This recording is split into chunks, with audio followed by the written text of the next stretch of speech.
मैं प्रतापगढ़ बोल रहा हूँ। मैं राजस्थान का सबसे नवीनतम जिला हूँ। मैं वही प्रतापगढ़ हूँ जहाँ की थेवा कला विश्वविख्यात है। मुझे कांथल प्रदेश के नाम से भी जाना जाता है। मैं अगर मेरी स्थापना की बात करूं तो मेरी स्थापना 1699 ईस्वी में महारावल प्रताप सिंह ने करवाई थी।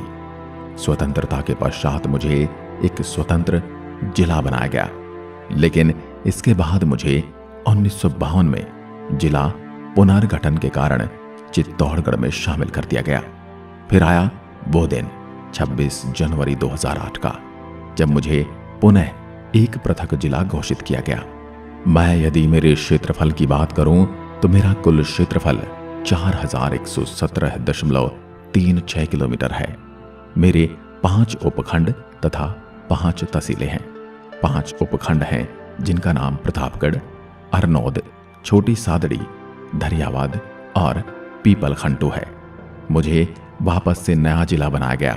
तब उदयपुर और चित्तौड़गढ़ के शरीर के कुछ अंग काटे गए और उनको मेरी तहसील बनाया गया।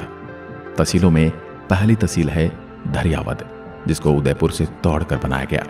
उसके बाद नाम आता है प्रतापगढ़ तहसील का, जिसको चित्तौड़गढ़ से तोड़कर मेरे में जोड़ा गया। उसके बाद नाम छोटी सादड़ी और अरनौद को भी चित्तौड़ से अलग करके मेरा अभिन्न अंग बनाया गया।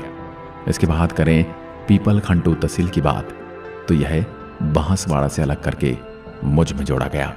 कांठल की गंगा कही जाने वाली माही नदी डूंगरपुर और बांसवाड़ा के अलावा जब मेरे और बांसवाड़ा के बॉर्डर से गुजरती है तो इस जरिए की भूमि को कंठाल का मैदान, छप्पन का मैदान और मेवल का मैदान कहा जाता है। मैं प्रसिद्ध हूँ अपने हींग उत्पादन के लिए, स्पेशली मेरे क्षेत्र के जीरावन मसाले के लिए, जिसका स्वाद गजब का है। दोस्तों, मेरे रीजन में मिक्स रेड एंड ब्लैक मिट्टी पाई जाती है, जिसमें मेरे भूभाग में काफी मात्रा में अजवाइन, मसूर और सोयाबीन होता है। और चित्तौड़ से अलग होने के कारण यहाँ पर भी अच्छी मात्रा में अफीम उत्पादन होता है।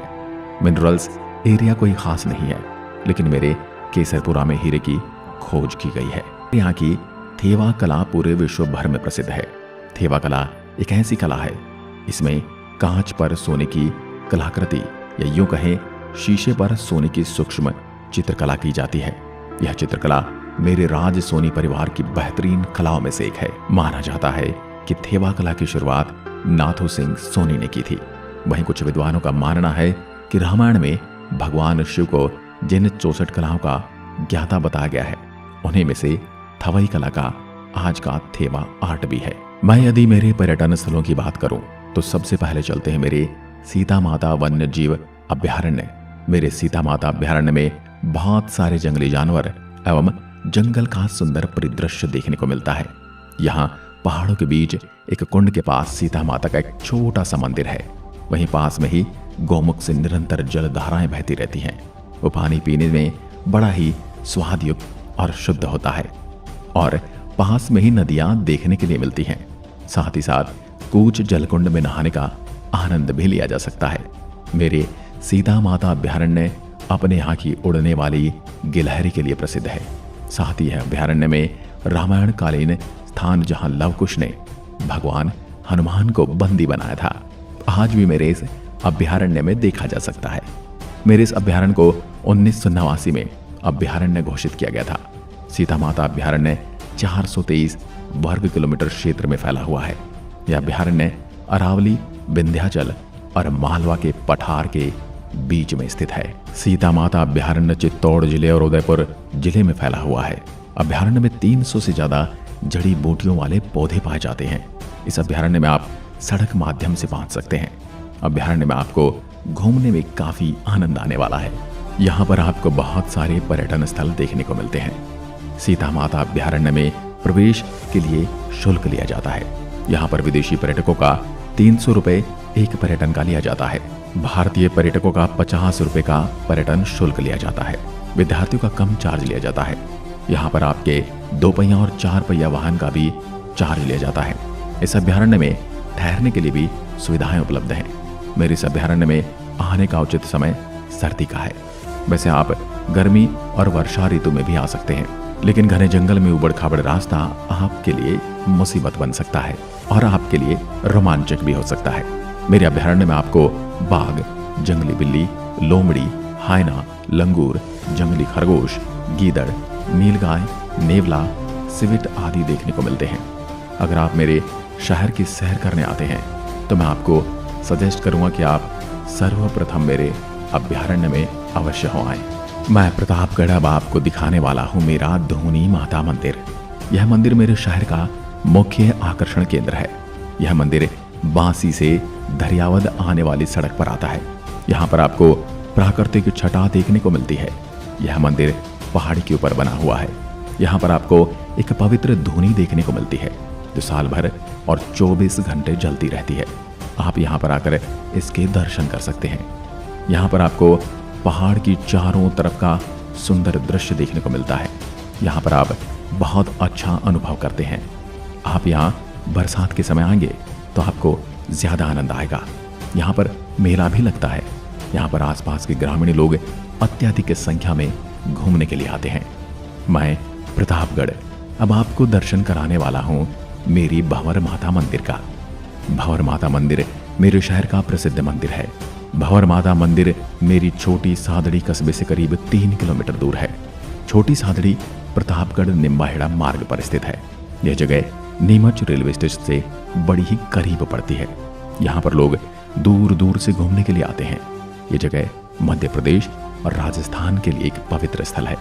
यहाँ पर देवी दुर्गा का ही रूप विराजमान है और यहाँ पर नीचे बहते हुए झरने में आप नहाने का आनंद भी ले सकते हैं। यह एक पिकनिक आदि के लिए बड़ा ही उपयुक्त स्थान है। आप अपने मित्रों या परिवार के साथ यहाँ पर आ सकते हैं। यहाँ पर आपको प्रकृति और अध्यात्म का एक अनूठा संगम देखने को मिलेगा। यहाँ पर आपको प्राचीन मंदिरों के भग्नावशेष देखने के लिए मिलते हैं जहाँ पर भंवर माता की मूर्ति विराजमान है। अब मैं आपको दिखाता हूँ मेरा दिवाक माता मंदिर।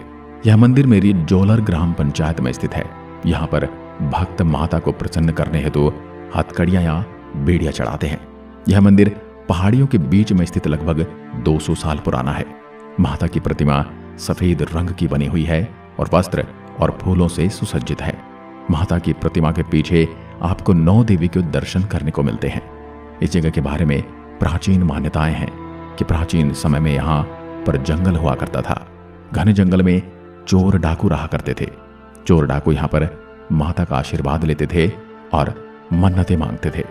अगर वह डकैती करेंगे या जेल तोड़कर भागेंगे और सफल होंगे तो माता को हथकड़ी चढ़ाएंगे और इनकी इच्छा पूरी होती थी तो माता को यहाँ पर हथकड़ी चढ़ाते हैं। इसी प्रकार यहाँ पर हथकड़ी चढ़ाने की परंपराएं चली आ रही हैं। इस मंदिर में दूर दूर से लोग आते हैं। अब मैं आपको लिए चलता हूँ मेरे देवगढ़ पैलेस। मेरा देवगढ़ पैलेस एक मुख्य ऐतिहासिक पर्यटन स्थल है। यहाँ पर आपको प्राचीन महल देखने को मिलते हैं। यह महल मेरे मुख्य शहर से करीब 13 किलोमीटर की दूरी पर है। यह महल एक छोटी सी पहाड़ी पर बना है। यह महल बहुत अच्छी तरह से संरक्षित करके रखा गया है। आप यहाँ पर घूमने के लिए आ सकते हैं। यहाँ पर आपको प्राचीन रघुनाथ जी का मंदिर भी देखने को मिलता है। मैं अब आपको घुमाने वाला हूँ मेरे कांठल के हरिद्वार कहे जाने वाले गौतमेश्वर महादेव मंदिर। गौतमेश्वर महादेव मंदिर मेरे अरनोद कस्बे से करीब 20 किलोमीटर की दूरी पर है। यहाँ पर विराजमान शिवलिंग बहुत बड़ा और अति सुंदर है। इस जगह पर एक बहुत बड़ी गुफा देखने को मिलती है। इस गुफा के अंदर शिवलिंग विराजमान है। यह गुफा पहाड़ों के नीचे बनी हुई है। यह बरसात के समय सुंदर जलप्रपात देखने के लिए मिलता है। यह जगह गौतम ऋषि की तपोस्थली रही है। यहीं पर वो गौ हत्या के पाप से मुक्त हुए थे और उन्होंने यहाँ पर भगवान शिव की तपस्या की और उनको प्रसन्न करके उनसे एक वरदान प्राप्त किया कि जिस तरह मंदाकिनी गंगा कुंड में नहाने से मेरे पाप दूर हुए, उसी तरह आने वाले समय में भी इसमें नहाने वाले सभी जीवों के पापों का शमन हो, उन्हें सद्बुद्धि मिले। इसीलिए इस जगह को गौतमेश्वर महादेव मंदिर के नाम से जाना जाता है। गौतमेश्वर महादेव मंदिर मुख्य रूप से इसलिए प्रसिद्ध है क्योंकि इस जगह के बारे में कहा जाता है कि यहाँ पर आकर आप मंदाकिनी कुंड में स्नान करते हैं तो आपको जीव हत्या के पाप से मुक्ति मिलती है। इसी गुफा के पास ही मंदाकिनी पाप मोचनी गंगा जी कुंड भी स्थित है। इसमें नहाने से सभी पापों से मुक्ति मिलती है। यहाँ एक पहाड़ की परिक्रमा करने पर यहाँ के दर्शन पूर्ण होते हैं और यहाँ पर मात्र 11 रुपए में आपको बाकायदा सर्टिफिकेट दिया जाता है कि आपके पाप धुल चुके हैं। है ना गजब। गौतमेश्वर महादेव को लेकर एक और कथा प्रचलित है जो कि मुगल काल की है। जब भारत में मुगलों का राज था तब हिंदू मंदिरों को बड़ी क्षति पहुंचाई गई थी। उसी क्रम में यहाँ भी मुगल बादशाह ने जब शिवलिंग को तोड़ने के लिए इस पर प्रहार किया तो यह कमल की आकृति में फट गया और फटने के दौरान इससे भंवरे निकले और उन भंवरों ने बादशाह और उसकी सेना पर आक्रमण किया। भंवरों के आक्रमण को देखकर मुगल बादशाह ने भगवान से प्रार्थना की, अगर इन भंवरों से मैं बच गया तो यहाँ मंदिर निर्माण करवाऊंगा। उसके बाद मुगल बादशाह ने मंदिर का निर्माण करवाया और एक शिलालेख भी लिखवाया कि अगर कोई मुसलमान इस मंदिर को क्षति पहुंचाता है तो उसे सूअर की कसम है, और अगर कोई हिंदुस्तान को क्षति पहुंचाएगा तो उसे गाय की कसम है। इसी तरह यहाँ कौमी एकता की भी एक अनूठी मिसाल देखने को मिलती है। अगर मैं मेरे यहाँ के वाहन रजिस्टर की बात करूं तो मेरे शहर के वाहन RJ 35 से रजिस्टर होते हैं।